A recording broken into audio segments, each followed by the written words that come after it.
warahmatullahi wabarakatuh. Ya, alhamdulillahirabbil alamin wa bihi nasta'in wa ala umuri dunya waddin. Wassalatu wassalamu ala asrofil anbiya'i wal mursalin sayyidina Muhammadin wa ala alihi wa sahbihi ajma'in. Ya, apa kabar semuanya teman-teman? Alhamdulillah, atas izin Allah malam ini kita masih bisa sama-sama berkumpul, dalam tanda kutip berkumpul di rumah masing-masing untuk mengikuti kajian secara online. Kajian rutin dari MJOJ Tangerang bekerja sama dengan An-Nabawi Media yang insya Allah akan disiarkan secara live setiap hari Rabu malam Kamis dengan bahasan yaitu kitab Tuhfatul Mushtaq. Nanti insya Allah setelah kitab Tuhfatul Mushtaqnya selesai dibahas, kita akan lanjut pembahasan kitab Fathul Qorib seperti sebelum Ramadan, melanjutkan pembahasan di sebelum Ramadan. Nah, sedikit ada informasi, insya Allah di akhir pekan ini di hari Sabtu tanggal 12 September 2020 kita akan mengadakan live di Instagram kolaborasi dengan Gatse, MJW Tangerang dengan Gatse. Jadi buat teman-teman yang ada waktu luang atau diluangkan waktunya untuk hadir di acara live Instagram MJW Tangerang dengan Gatse, insya Allah akan dimulai pukul 15.30 sampai dengan selesai dengan tema Radical Good Looking ya. Jadi buat teman-teman yang berminat untuk menonton, silakan nanti di jam 15.30 lihat langsung di Instagramnya MJW Tangerang dan Gatse. Oke, untuk mempersingkat waktu langsung saja kepada guru kita Ustadz Mukhtar Lutfi. Waktu dan tempat dipersilahkan.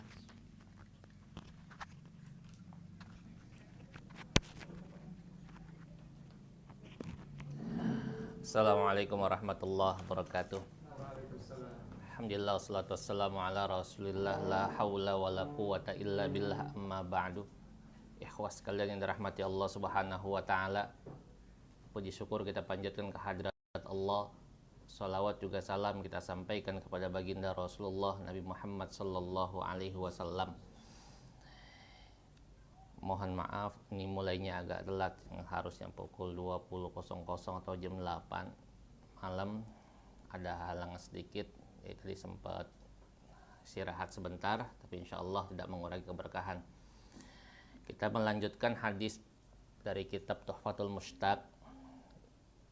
Namun sebelumnya saya ingin menjawab pertanyaan minggu lalu ya. Kalau tidak salah ada pertanyaan, bagaimana misalnya kalau ada institusi pendidikan semisal TK, Raudhatul Atfal atau sejenisnya yang menarik bayaran dari siswa atau anak didiknya. Sedangkan minggu lalu kita bahas ada satu makalah, la tas'al wa la ta'arud. Minta mah jangan, kalau dikasih jangan nolak, begitu, khususnya dalam dunia pendidikan. Nah, dalam kondisi sekarang, apalagi mereka-mereka yang melaksanakan sebuah sistem pendidikan melalui sebuah institusi, butuh yang namanya operasional. Entah dia sewa gedung, entah buku pelajaran, entah gaji para pengajarnya, dan lain-lainnya. Itu bagaimana? Insya Allah kalau dalam kondisi yang seperti ini mah dimaklum, diperbolehkan.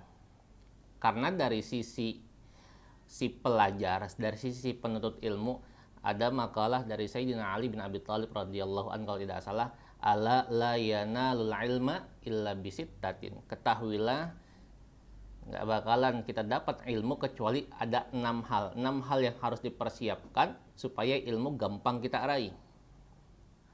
Lukain, wahirasin, wastibarin, wabulgatin, wa irsyadu ustadin, wa tuli zamanin. Atau wa tuli zamanin, wa irsyadu ustadin. Lukain, ada kecerdasan. Wahirasin, kemauan keras. Wastibarin, dia harus sabar dalam belajar. Wabulgatin, ada biayanya. Wa irsyadu ustadin, harus ada gurunya. Wa tuli zamanin, waktunya lama. 6 hal ini harus ada dalam setiap penuntut ilmu kalau pengen dia dapat ilmunya. Stressing saya, bulgoh. Orang belajar, orang nuntut ilmu harus ada bulgoh, ada biayanya. Nah, termasuk di situ. Akhirnya ketika orang pengen belajar nggak punya biaya, bagaimana? Baik belajar offline kah, online, sekarang apalagi. Akan belajarnya di rumah, tetap aja butuh biaya, butuh bulgoh. Kayak begini sekarang kita online. Ilok kita masang cuma tutup panci di atas rumah, bisa gitu. Internet kan nggak bisa. Kita pasang internet, pakai pulsa. Pulsa bayarnya pakai duit, biaya juga sama tetap. Kita butuh bulgo, ngaji pakai bulgo, semua pakai bulgo. Tapi minggu lalu kita sudah bahas di sisi si pengajar, khususnya jangan kita mengkomersilkan seperti itu. Jadi kalau cuma sekedar kita buka ta'lim pengajian atau kajian seperti biasa, ditanya sama orang, Ustaz, antum ngajar di rumah ya?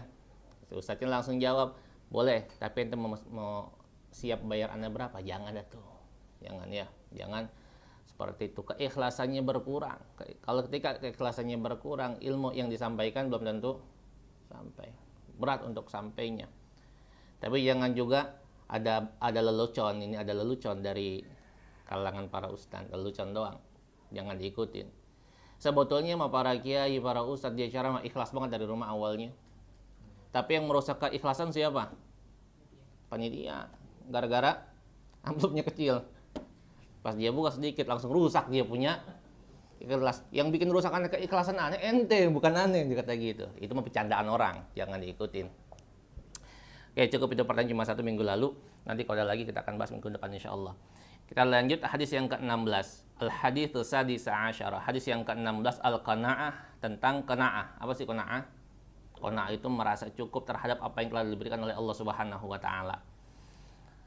Wa bi sanadil muttasil an Abdullah ibni Amr ibn al-As, dari Abdullah bin Amr bin As radhiyallahu anhuma, anna Rasulullah sallallahu alaihi wasallam qala, bahwasanya Rasul sallallahu alaihi wasallam qala, beliau bersabda, qad aflaha man aslama wa ruziqa kafafan wa qanna'ahu Allahu bima atahu.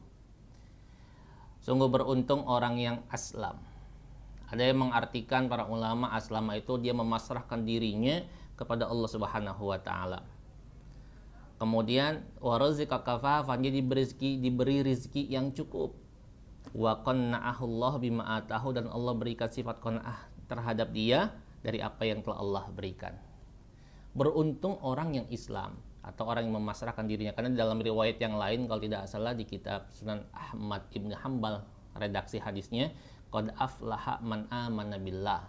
Sungguh beruntung orang yang beriman kepada Allah, orang yang Islam beriman kepada Allah, beruntungnya luar biasa.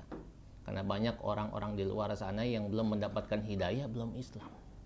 Kalau kita baca di kitab Nasaihud Diniyah, kalau ada orang diberikan rizki dunia dan isi-isinya, seluruh yang ada dunia dan isinya diberikan kepada itu orang, tapi dia bukan Islam, nggak diberikan nikmat Islam, bahagia nggak dia? Belum. Lebih bahagia orang yang diberikan hidayah nikmat agama Islam, tapi dia dibagi dunia dan isi-isinya. Itu pasti itu mah ya. Dunia juga, akhirat juga. Tapi kalau dia nggak dapat dunia, dapat akhiratnya saja, dapat Islamnya saja, itu masih lebih bagus ketimbang orang dapat dunianya saja. Makanya beruntung alhamdulillah kita diberikan nikmat Islam. Makanya biasanya penceramah tuh mukadimahnya gitu kan, nikmat yang paling utama nikmat Islam. Karena nggak semua bisa orang memeluk agama Islam. Ada beberapa kali orang yang diberikan dakwah, diberikan nasihat agama, mau ilzah, tetap belum bisa agama Islam, masuk Islam karena belum dapat nikmat hidayah. Sungguh beruntung kata Nabi orang yang bisa merasakan nikmat agama Islam, sudah masuk agama Islam. Ketika kita sudah masuk agama Islam seperti sekarang, jadi muslim, terlebih kita muslim yang dari lahir. Kadang kita malu sama siapa? Mereka yang Islamnya belakangan. Kita malu kadang. Mereka yang belakangan masuk Islamnya, yang ya setelah mereka dewasa, mereka mengenal Islam, ibadahnya rajin. Nah kita yang dari ngejeprot lahir, owa-owanya udah Islam, masih yang udah diadankan dari lahir, masa ibadahnya kurang, pemahaman agamanya kurang, lebih-lebih sampai ngejelek-jelekin agama Islamnya sendiri. Nauzubillah. Harusnya kita yang bisa membanggakan diri dengan agama Islamnya. Wajar sih kalau kata Nabi apa? Islam ya'lu wa la ya'la alai. Islam itu tinggi, nggak ada yang bisa lebih tinggi dari Islam, dan Islam nggak akan hancur kecuali oleh orang Islamnya sendiri. Kadang-kadang ya orang Islamnya sendiri yang bikin agama kita hancur. Pakai ngeluarin statementnya kagak lah, tadi katanya tuh apa tuh good day. Waruziqa kafafan, kemudian dia beruntung orang yang diberikan rezeki dia secara cukup.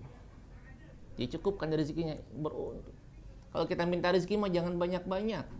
Ya Allah berikan saya rezeki yang banyak, jangan. Kenapa? Banyak belum tentu cukup. Banyak belum tentu cukup, kan banyak relatif. Kata orang 10.000 banyak, belum tentu. Ada yang bilang 100.000, ada yang bilang 1.000.000. Wah, 1.000.000 kata kita banyak, kata dia belum tentu. Kita mintanya apa? Cukup. Ya Allah berikan saya kecukupan dalam rezeki.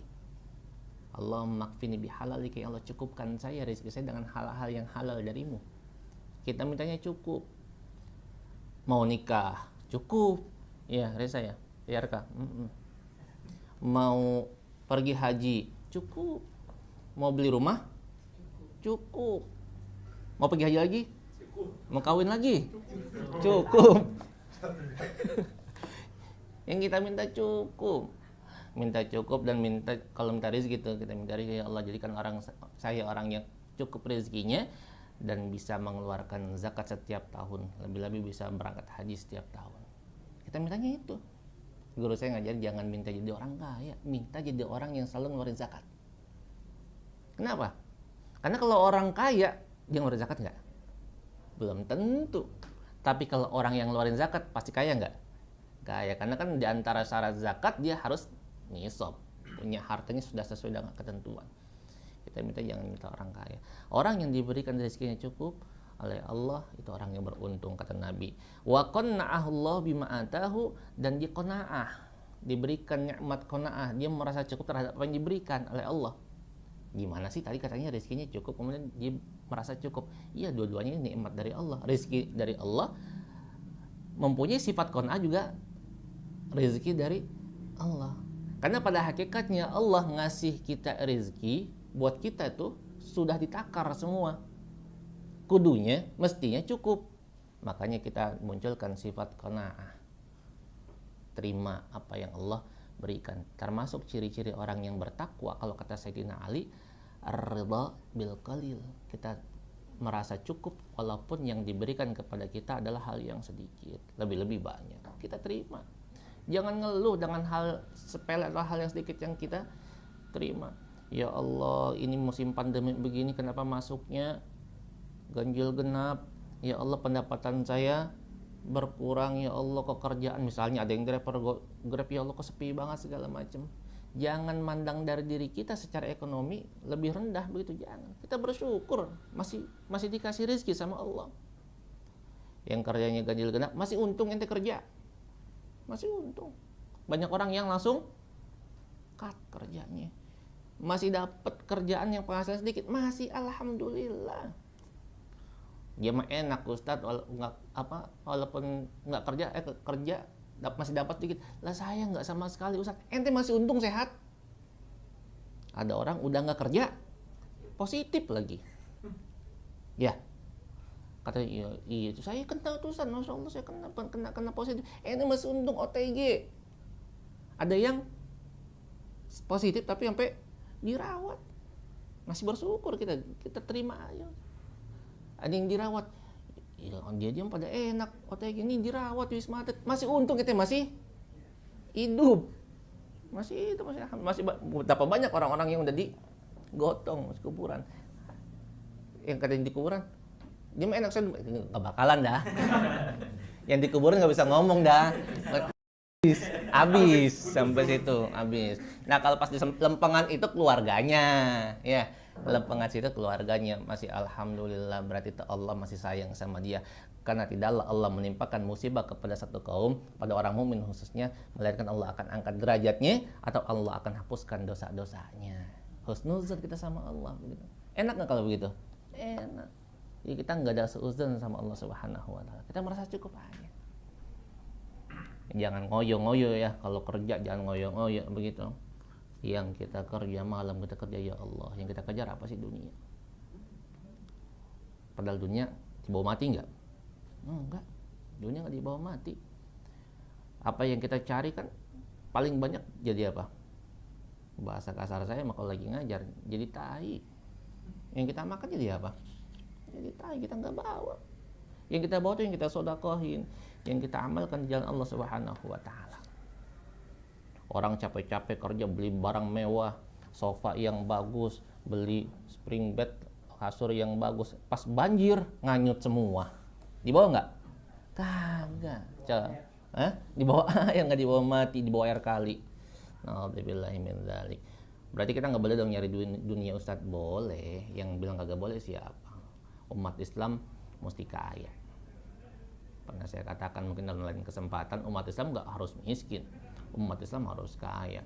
Kalau nggak kaya kita nggak bisa begini nih, punya handphone, wah makanannya kentang, dulu mah makanannya nggak begini nih, makanan nasi juga nasi sisa. Zaman saya pernah makan nasi, dulu kalau makan nasi goreng, kalau sekarang nasi goreng di mana-mana banyak ya, enak-enak dengan berbagai macam menu. Zaman saya mah dulu, nggak tahu antum, zaman saya dulu kalau makan nasi goreng itu baru bisa makan nasi goreng kalau nasinya udah basi, udah lama, udah nggak bisa dimakan, baru dibikin nasi goreng. Kalau sekarang di mana-mana aja nasi goreng. Dulu kita makan nasi goreng itu nunggu nasi kagak habis, 2 hari kemudian dibikin nasi goreng. Kalau ada makan nasi goreng, wah nasi kemarin nih, gitu. Kalau sekarang enggak, nasi baru. Kalau sekarang orang mau makan ayam di mana aja gampang. Zaman saya kecil emang ada miara ayam, baru bisa makan ayam kalau tuh ayam habis sakit. Ayam sakit baru dipotong. Kalau nggak tuh ayam agak sakit, kagak dipotong-potong. Kita nggak makan ayam. Makanya orang tuh girang-girang banget. Nah, sekarang kita bersyukur dah, ya. Apa yang Allah berikan pada kita syukuri. Al-hadits as-sabi' asyar, hadis yang ke-17, as-sabr, tentang sabar. Jadi qanaah termasuk akhlak yang baik menurut baginda Nabi sallallahu alaihi wasallam, qanaah. Nah, sekarang sabar. Kita pernah bahas dulu, sabar itu kan bisa sabar dalam menghadapi musibah, bisa sabar ketika melaksanakan ketaatan, bisa sabar dalam menghindari perbuatan maksiat.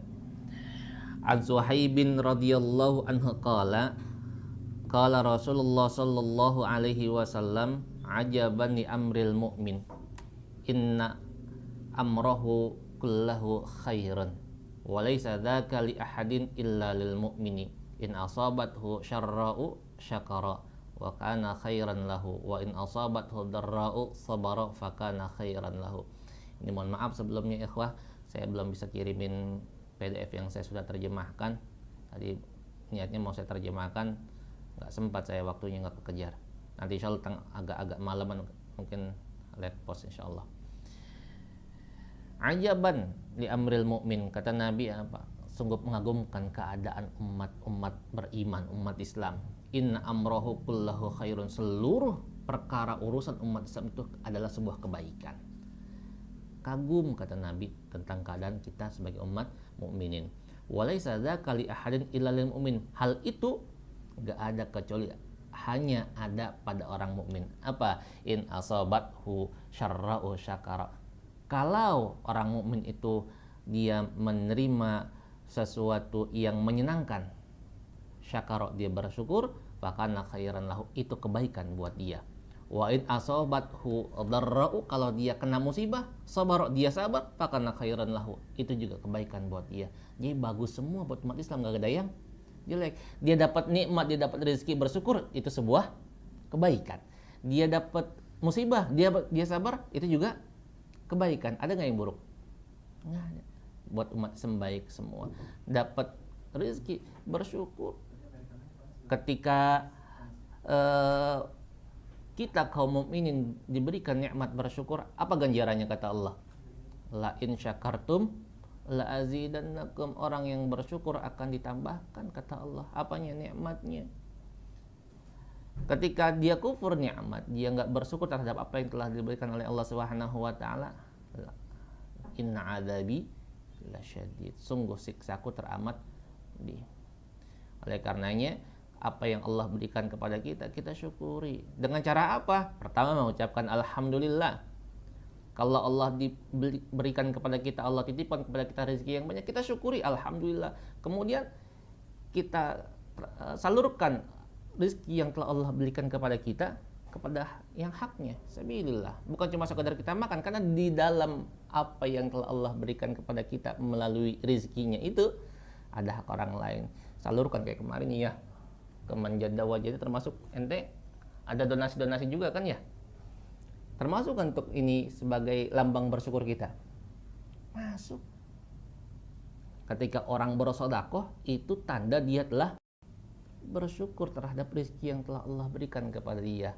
Dan dijanji sama Allah, ketika dia bersyukur, ditambah lagi hadis yang dari Nabi, kalau orang bersedekah, Allah akan ganti. Allah akan ganjar dengan berlipat-lipat ganda. Di ayat Quran banyak. Ketika orang mengamalkan hartanya, satu bisa dibalas 10, bahkan 700 kali lipat, bahkan lebih. Begitu dan seterusnya. Ya, orang bersyukur ketika dia diberikan sebuah nikmat, kebaikan buat dia, kata Nabi. Sebaliknya kalau orang kena musibah, dia sabar, kebaikan juga. Tapi syaratnya harus sabar. Sabar itu kapan sih? Kata Nabi, as-sabru 'inda sadamatil ula. Yang namanya sabar itu ketika pukulan yang pertama, itu sabar. Naudzubillah, ada orang misalnya kecopetan, wah dia ngeraung-ngeraung, keteriak, wah copet tolong, wah ngamuk-ngamuk segala macem, wah kalau ngeliat nonton di TV mah dia udah duduk kakinya bak-bakan begitu, udah kayak orang gimana, ada bangun, wah copet tuh uang saya di sana satu-satunya, aduh segala macem, dah nangis-nangis, nggak kekejar, jauh, sabar, kata orang, ya saya sabar dah, udah sabar, itu bukan sabar namanya, udah pasrah. Yang sabar bagaimana ketika pertama kali kena musibah, plak, ya dah. Ya mau diapain lagi? Ini semua milik Allah. Saya dulu pernah cerita, ya naudzubillah jangan sampai terulang lagi. Dulu saya pernah cerita waktu sekitar tahun 2015 kalau tidak salah, bulan Ramadan, tanggal 17 Ramadan, menjelang lewat 17 10 hari terakhir lah, 10 hari terakhir bulan Ramadan, saya pernah kena musibah, kehilangan motor. Dan itu saya nggak tahu, karena yang bawa motor adik saya. Jalan berdua ke salah satu toko busana muslim, nggak boleh sebut namanya ya. Sebutnya ya toko A. Jadi saya kesana berdua sama adik saya. Masuk bentaran, pas keluar saya tanya adik saya, "Dek, motor A mana?" Dia bilang ditaruh sebelah sana, soalnya hujan gerimis, taruh di bawah kanopi. Kok nggak ada ya? Dia keluar, kagak ada. Motor hitungan menit, nggak nyampe semenit malah. Masuk sebentar karena saya agak teriak, ada pengen berludah gitu. Saya buang ludah ke depan, keluar toko. Loh, motor saya sebelah mana ya? Tanya adik, katanya taruh pojokan. Ternyata nggak ada. Saya diem aja, adik sudah ketakutan. Ketakutan saya marah, udah. Aduh, tadi ada di sini segala macam. Dan kebetulan ada perempuan saya yang jaga toko itu, yang ngamuk-ngamuk sama satpam yang jagain komplek. Dia bilang, "Bapak udah dibayar digaji tuh buat jagain. Ini motor sampai hilang. Motor abang saya lagi." Motor saya hilang. Saya bilang, "Dah, lu ngomel kayak apa juga, yang motor gua bakalan balik." Ya kagak sih. Ya udah, biarin, mau diapain lagi. Udah hilang. Ya kalau kita udah marah-marah segala macam, sabar, baru kita sabar. Ya udah lewat, udah masa rewardnya lewat. Ketika pukulan pertama kali, ya biasa, sabar dah. Mau diapain lagi, usaha sudah, ya kita lapor polisi saja. Kita lapor polisi, urusan ketemu itu biarin, kita sabar. Doa dah, Allahumma ajirni min musibati wa akhlifni khairan minhu. Ya Allah, berikan pahala terhadap musibah yang menimpa saya. Sabar. Wakhlubni khairan minhu, dan berikan saya ganti yang lebih baik ketimbang itu. Waktu itu saya masih motor manual, dan kebetulan ba'da asar kalau nggak salah itu saya hilang ba'da zuhur, ba'da asar saya ada acara suruh ngisi ceramah di salah satu masjid raya daerah Jakarta Utara, Jakarta Pusat sana, ngisi ceramah di sana. Kemudian pulang ditanya, ini begini, tanya nomor rekening segala macam, mau dikasih di situ, saya nggak mau. Karena kebetulan pada saat itu pun acara yang saya hadapin anak-anak yatim se-Jakarta kalau nggak salah, mungkin Jabodetabek. Pulang aja saya, nggak ketahuan panitia, main kabur aja. Makanan juga kita nggak bawa pulang aja. Saya pulang, aturan bawa motor, nggak bawa motor. Saya minta anterin sama adik angkat saya, tolong anterin, soalnya nggak ada kendaraan, motor hilang. Saya berangkat pulang. Besok dikirimin uang. Saya bilang sama teman saya, "Lu cariin gue motor, hari ini harus ada." Ada tuh motor, diganti langsung sama Allah. Hari itu juga langsung diganti sama Allah Subhanahu wa Ta'ala. Yang penting sabar. Memang Ustadz gampang banget nyebutnya, ngelaksanainnya susah. Emang as-sabru kal jadam. Kalau kata makalah ulama, as-sabru kal jadam. Sabar itu seperti jadam. Tahu jadam? Tahu nggak jadam? Kopi rasanya apa? Mana? Kopi rasanya bukan nyindir, bukan. Kopi rasanya pahit, jadam lebih pahit. Kalau orang yang pernah belajar ilmu qiraat qari itu ada satu yang hitam, lengket. Kalau kita taruh di lidah itu, rasanya pahitnya luar biasa. Kayak jamu gitu. Habis pahit, tapi efeknya suara enteng. Badan sehat, itu jadam. Sabar, berat memang, berat. Tapi pada akhirnya enak. Berat memang. Ada satu cerita, ya la yusaddaq wa la yukadzab, nggak perlu kita perbincangkan atau kita perdebatkan, ini cerita benar, ini cerita bohong. Yang penting kita ambil hikmahnya saja. Ada salah seorang nabi Allah yang nggak disebutkan namanya, yang nggak ada dalam Al-Quran. Kan dalam Al-Quran dibilang para nabi itu ada yang diceritakan, ada yang disebutkan namanya, ada yang nggak disebutkan karena nabi banyak. Ada 125, ada yang 212 ribu. Ini nabi suatu ketika, suatu malam itu dia ngimpi. Dalam mimpinya, ini jadam bukan? Bukan ya? Dalam mimpinya sang nabi dibilang sama Allah Subhanahu wa taala, diberikan ilham, nanti ketika kamu keluar rumah, kamu pintu, apa yang ada di hadapan kamu, kamu harus makan.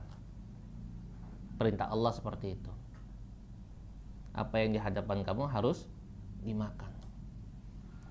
Dan ada dua perintah lagi, kita nggak akan bahas pertama saja. Keesokan hari beliau bangun, dia buka pintu. Perintahnya tadi apa? Yang dilihat pertama kali harus dimakan. Dia buka pintu, yang dilihat bukit. Coba suruh makan, kalau makan kentang enak pakai saus. Makan bukit. Tapi karena ini perintah Allah, dia jalankan dengan penuh kesabaran. Berat amat mungkin kalau kata kita, gimana cara makannya? Dia samperin. Karena perintah, kalau disamperin dengan penuh usaha, disamperin ke bukit. Tapi nggak nyampe. Kan di bukit kita samperin, kelihatannya doang tinggi. Kita samperin, mana ujungnya? Karena kita ada di atas, jadi samperin. Makin lama itu bukit mengecil. Di riwayat itu makin mengecil, akhirnya sekecil bisa dimakan dengan kuasa Allah. Dan rasanya manisnya luar biasa. Dia bersyukur kepada Allah, dimudahkan dalam melaksanakan perintah Allah Subhanahu wa taala dan perintah selanjutnya. Dan malamnya dia ngimpi lagi. Kenapa Allah perintahkan itu? Dia nanya, apa maksudnya? Kata Allah, yang di hadapan kamu adalah sebuah kesabaran. Berat enggak untuk menempuh itu? Berat, tapi hasilnya manis. Jadi sabar memang sebuah perbuatan yang teramat berat memang, tapi kalau kita jalankan, insya Allah berbuah hasil yang manis. Tadi saya katakan, para ulama membagi sabar menjadi 3. Ada sabar dalam rangka beribadah kepada Allah. Ada sabar dalam rangka meninggalkan maksiat dari Allah. Sabar ketika menerima musibah. Sabar menerima musibah itu sudah biasa ya. Memang kita diwajibkan untuk bersabar.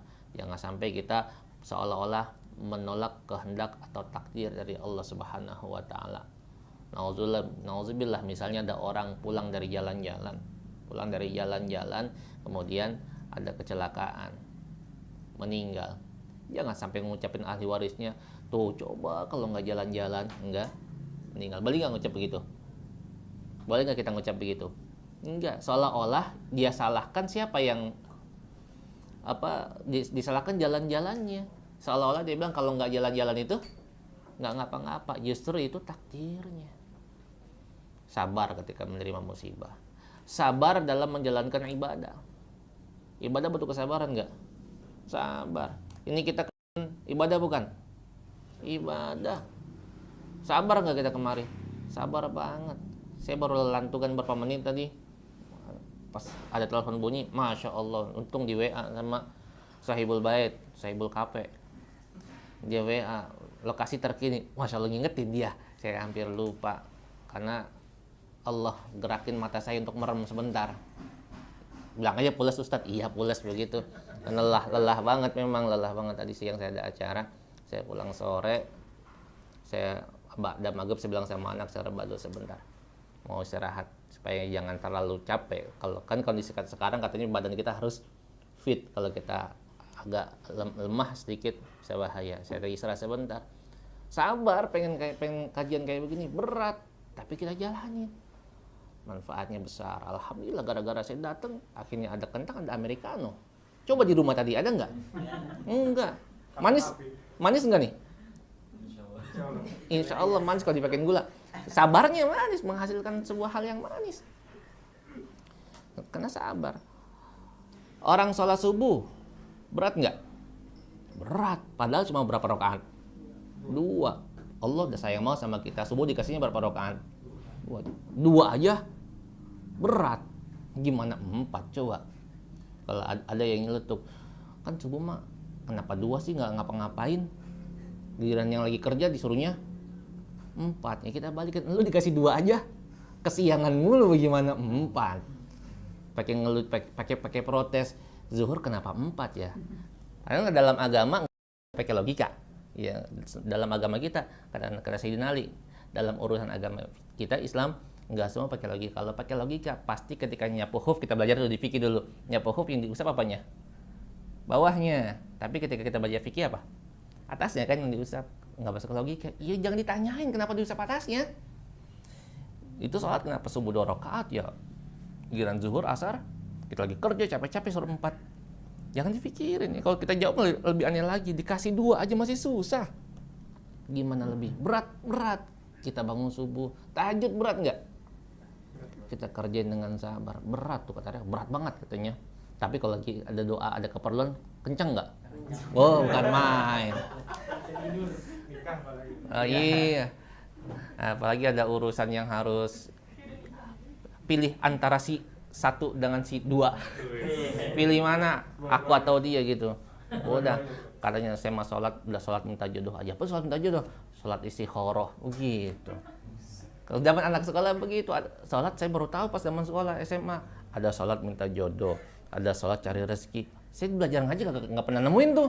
Sholat minta jodoh, sholat minta rezeki, apaan? Sholat minta jodoh apa? Istikharah. Padahal kan istikharah bukan nyari jodoh doang, bukan. Milih sesuatu hal yang baik. Ini sholat minta jodoh katanya. Sholat nyari rezeki apa? Duha. Padahal nggak mesti disebut sholat nyari rezeki kan. Ya kita sholat aja. Berat nggak kita sholat duha? Kalau yang kagak biasa berat, tapi sabar. Selipin waktu sekedar ya 2 rakaat. Berapa menit sih? Hah? 2 rakaat 10 menit. Wah, hebat ente. Sama wudu. Hah? Sama wudunya 10 menit. Bener. Mandinya kapan mandi? Itu mah dari kamar mandi, toilet, wudu, tempat wudu ke masjidnya agak jauh. Sama kode subuh. Itu mah pas sholat duhanya, pas rakaat keduanya tangannya pasang spion. Dibaca kunut. Kemangkatan rajin namanya. Itu bukan duha. Kayak kemarin saya. Ini the true story. Kemarin 2 hari yang lalu, kemarin saya masih ada acara 2 hari yang lalu, saya di kantor salat asar. Orang di depan saya. Perasaan ini orang salatnya nggak masbuk. Barang-barang imam takbirnya gitu. Rapi sholat asar, dia ke belakang, saya dengar suara takbir, Allahu Akbar. Kayak orang depan, saya ke belakang. Lah, ini orang sholat lagi. Apa dia pikir imamnya bacaannya kurang pas kali ya? Tapi sholat asar, kan nggak kedengeran. Mungkin ada yang salah kali ini, dia nggak serak kali ya masih imam, dia salah lagi di belakang. Saya tungguin aja, sambil saya zikir, saya tungguin. 2 rakaat salam. Lah, dia ba'diyah asar. Ada nggak ba'diyah asar? Rajin banget. Kita pengen tegur, kita kagak enak doaan dia. Imamnya balik keluar, saya tanya, Bang Haji, itu jamaah ente rajin banget, ngapa? Abis asar dia ba'diyah. Kita husnuzon aja, dia bukan ba'diyah, tadi nggak sempet qobliyah. Nggak, kodok namanya, kodok qobliyah. Boleh nggak? Boleh aja. Kok banget rajin itu orang, rajin luar biasa. Nah, kalau sholat duha pakai spion, itu sih bukan rajin, ketelatan.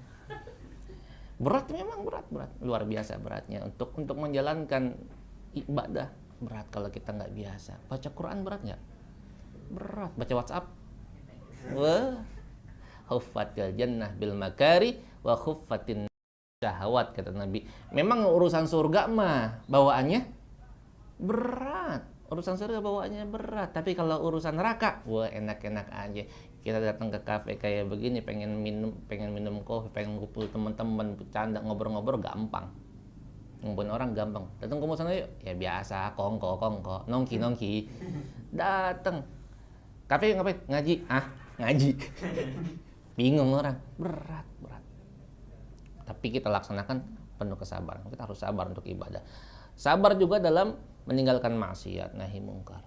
Berat juga. Bahkan lebih berat itu ketimbang mengerjakan amar ma'ruf. Jadi nahi mungkar lebih berat ketimbang amar ma'ruf. Kita nyuruh orang ibadah lebih gampang ketimbang melarang orang untuk berbuat maksiat. Karena taruhan. Makanya mohon maaf kalau ada organisasi tertentu misalnya yang frontal ngelihat kemaksiatan, dia berani ngelarang, luar biasa. Karena nggak semua orang bisa. Nggak semua orang bisa, karena berhadapan dengan fisik. Sabar kita meninggalkan maksiat. Nah itu kalau orang udah sabar, karena khairan lahu, itu adalah sebuah kebaikan buat dia. Jadi nggak ada jeleknya orang Islam, baik semua. Kalau kata orang Indonesia apa? Orang Indonesia mah untung terus. Ini masih baik tuh, masih alhamdulillah, masih bersyukur, masih bagus semua. Ada orang ketabrak motor, untung lu masih bisa jalan, padahal habis ketabrak, masih untung. Padahal udah ketabrak, masih untung kagak kena, untung kena kakinya doang, masih untung, masih alhamdulillah. Cakep tuh, orang tua kita ngajarin cakep nggak? Cakep, masih bersyukur namanya. Padahal kaki itu udah sakit banget, masih alhamdulillah, Ditapok sama orang, pipikan tepok aja, lagi masih sekolah, pulang nangis, ngomong sama orang tua, masih untung pipi kanan doang lo yang tabok lo. Coba pikir juga, masih untung. Hebat itu orang kita, masih bersyukur, masih alhamdulillah katanya. Jadi sifat sabar kalau kita jalankan, insya Allah akan menghasilkan hal yang manis belakangannya. Sabar itu nggak kayak makan cabai ya. Kalau makan cabai gimana? Makan sekarang, pedasnya sekarang. Tapi kalau sabar itu tadi seperti makan jadam, pahitnya sekarang, efeknya belakangan. Saya nuntut ilmu tadi kan katanya di antara syarat yang 6 tadi kata Sayyidina Ali apa? Sabar. Ada sabar kan tadi? Dzakain wa hirsin wastibarin. Dzaka harus punya kemampuan, kecerdasan. Orang pengen pintar ya kudu cerdas. Mesti hebat dong IQ-nya tinggi, nggak mesti. Ada yang nggak tinggi-tinggi jadi presiden, ada yang di negara antah berantah, di negara Astanapura ada jadi menteri, ada nggak mesti pinter. Itu bukan cerdas, maksudnya dalam cerdas IQ-nya nggak mesti tinggi, dia punya kemampuan nggak on banget. Kemudian zukain wa hirsin, hiris kemauannya besar. Ada orang pinter tapi nggak punya kemauan, bisa nggak dia? Nggak. Dulu saya ingat waktu saya awal-awal diminta untuk ngafal Quran sama kiai saya tanya, dan emang kan di sini banyak orang-orang pengen anak-anak yang pada bisa ngafal Quran, banyak yang pintar, banyak juga yang mau. Kata guru saya banyak orang yang mau dites tapi kagak pinter, ngapal kagak, stres iya dia, ngabisin makan doang, kan makanya gratis waktu saya ngapal makan gratis. Akhirnya enggak. Ada yang punya kemampuan tapi dia nggak mau. Dicari yang mau dan mampu secara pemikiran. Zukain wa hirsin, dan ketika tadi sabar. Ya harus sabar. Belajar itu harus sabar. Nggak ada yang langsung bisa belajar sekarang enggak. Kayak mursalat belajar nahwu, bisa langsung bisa. Agak kemarin ngapal sorop 2 minggu baru tembus. Hari pertama suruh ngapal, dia 2 minggu kemudian baru bisa. Ditanya lagi, sekarang juga belum ingat. Sabar nggak? Sabar. Jadi kesabaran itu nggak ada buruknya insyaallah. Al-hadis as-samin asyara, hadis yang ke-18. Satu lagi dah ya. An Anas bin Malik radhiyallahu an, dari Anas bin Malik radhiyallahu an qala sami'tu Nabiyya sallallahu alaihi wasallam yaqul, aku mendengar Nabi sallallahu alaihi wasallam bersabda. Apa kata Nabi? Innallaha qala, sesungguhnya Allah berfirman. Ini berarti hadisnya hadis apa? Hadis qudsi, karena Allah berfirman melalui sabda Nabi sallallahu alaihi wasallam. Apa kata Allah? Idza talaitu 'abdi bi habibatihi fasabara awwatuhu minhumal jannata yuridu ainihi. kalau saya mencoba menguji hamba saya, kata Allah, dengan menghilangkan dua hal yang paling dicintainya, fal sabar, lalu dia sabar, awwadtuhu minhumal jannah, saya ganti, kata Allah, dua hal itu dengan surga. Apa sih dua hal yang paling disukai manusia? Iridu ainaihi, yang dimaksud Nabi apa? Matanya. Allah nguji seorang hamba, dihilangkan nikmat matanya, lalu tuh orang sabar, nanti di akhirat diganti langsung dengan surga. Emang mata itu luar biasa. Orang bisa ngelihat keindahan dunia dari mana? Dari mata. Ada misalnya ada yang bercanda, subhanallah, masya Allah, itu perempuan cakep banget. Taunya dari mana? Dari mata. Bahkan mata kadang-kadang menipu. Ada yang ngeliat status WhatsApp saya nggak beberapa hari lalu, penampilan menipu, bungkusannya besar. Ada tuh status saya, kalau yang ngeliat status saya nggak berteman sih, nggak tahu jadinya. Ada bungkusannya besar, wow luar biasa, boxnya luar biasa. Unboxing saya buka, 4 biji, nggak sembabat sama isinya, tapi penampilannya menipu. Dari mana kita tahu? Mata. Jadi mata bisa menilai sesuatu yang indah, kita tahu itu. Jadi kalau orang dihilangkan nikmat matanya, dia sabar, subhanallah. Habib Abdullah Ba'al Haddad, pengarang kitab Nasihat Diniyah, itu matanya nggak bisa ngelihat, tapi dia dekat sama Allah Subhanahu wa Ta'ala. Dia, kalau kata kita mah, nggak bisa melihat indahnya dunia, tapi dia tetap bersabar. Allah ganti dia dengan surga. Dulu waktu saya masih kuliah, saya ikut namanya LTTQ, Lembaga Tahfiz dan Ta'lim Quran. Ada salah seorang ikhwan luar biasa. Dulu kan belum booming kayak sekarang hafal Quran tuh. Dia bisa hafal Quran, waktu berapa juz saya lupa. Dia hafal Quran padahal nggak bisa ngeliat. Saya tanya sama dia, kita waktu main simak-simaan, saya baca, dia dengar, dia baca, saya dengar. Saya tanya, antum gimana ngapalnya? Apa dia? Pakai kaset. Dulu belum ada MP3, sekarang enak, MP3 diputar. Belum ada. Dia pakai kaset, atau orang disuruh baca dia dengerin. Luar biasa. Dia sabar dengan apa yang menimpa dia. Bahkan dari kekurangan yang dia punya kelebihan. Dia bisa hafal Quran padahal matanya nggak bisa ngelihat. Allah ganti surga nanti. Bahkan ada cerita-cerita yang lain, katanya ada orang matanya nggak ngelihat tapi dia bisa tahu bocornya pipa gas, pipa pam yang ada dalam tanah, yang melek aja nggak tahu, yang matanya merem bisa. Masya Allah. Nah, kita jangan sampai kita punya mata melek tapi hati kita merem. Banyak orang yang matanya merem, hatinya melek. Jangan sampai kita punya mata melek, hati kita merem. Kita melihat kemungkaran, kita diam saja, kita nggak menolak, kita seolah-olah ridho dengan perbuatan munkar. Kalau kita bisa rubah kemungkaran yang ada di depan mata kita rubah. Falyughayyir biyadihi. Karena mata kita ngelihat. Kalau kita nggak sanggup, kita nggak punya kekuasaan, kita nggak punya kekuatan, bilisan nih, pakai ucapan. Kita ngomong itu salah. Kita nggak sanggup juga, kita nggak berani kalau kita bilang, oh, itu bos saya pak. Gimana ceritanya bos saya? Kalau saya tegur saya dipecat. Ya udah dah. Kalau gitu hati kita benci. Insya Allah itu udah cukup sampai tingkatan sampai itu ada aful iman, ya iman yang paling rendah daripada kagak sama sekali. Nauzubillah, kita jangan sampai ya dapat musibah, penglihatan kita Allah cabut. Kalaupun ada, bersabar, insya Allah, yakin Allah akan ganti itu semua nanti di akhirat dengan surganya Allah Subhanahu wa Ta'ala. Nanti kita lanjutkan hadis yang ke-19, ar-rifqu, sifat lemah lembut. Wallahu a'lam bishawab. Kalau ada yang tanya bisa di WhatsApp, nanti kita bahas insyaallah minggu depan karena waktu sudah cukup malam. Kita cukupkan sampai di sini saja.